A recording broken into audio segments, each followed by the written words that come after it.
Melissa, do keep us posted on any updates there. Continuing our coverage tonight, we are learning more about the latest dog attack on San Antonio's west side that sent a man to the hospital. We're the only crews on the scene last night along South San Gabriel. Investigators say 2 dogs managed to escape under a fence and attacked the victim.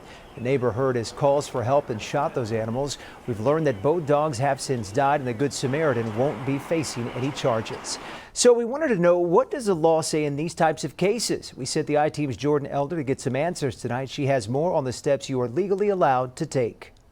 The holes in the fence on South San Gabriel Street are patched, but neighbors tell us that wasn't the case on Wednesday night. 2 dogs escaped underneath, attacking a man walking by.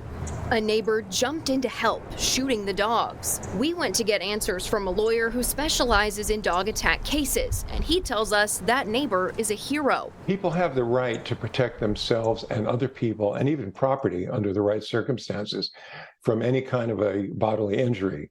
The neighbor that fired the shots currently isn't facing charges.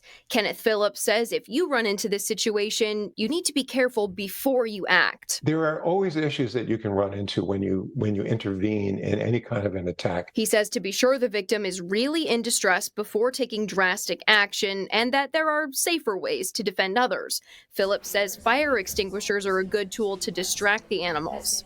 To prevent incidents like this from happening, Shannon Sims with Animal Care Services says it's important you keep your dog secured. You have to be part of the solution of making sure you know what your animal's capable of, and understanding that you have the ultimate responsibility of keeping that animal on the property by any means necessary. But what if you can't afford to patch a hole in your fence, or your dog can easily jump over it?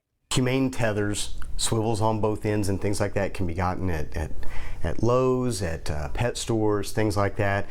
They are absolutely legal. Phillips reiterates that it's your responsibility to keep your pet secure, and if you knowingly ignore the issue, You're going to be held liable, and you could end up going to jail as well.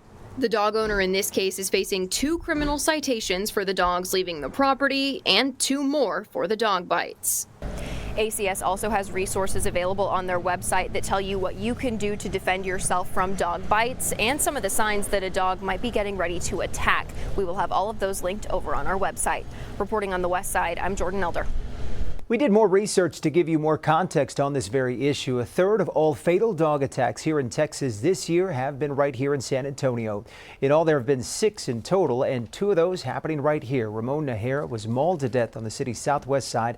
That happened back in February, and then in October, Paul Striegel Jr. died a month after he was attacked by his neighbor's dogs as well.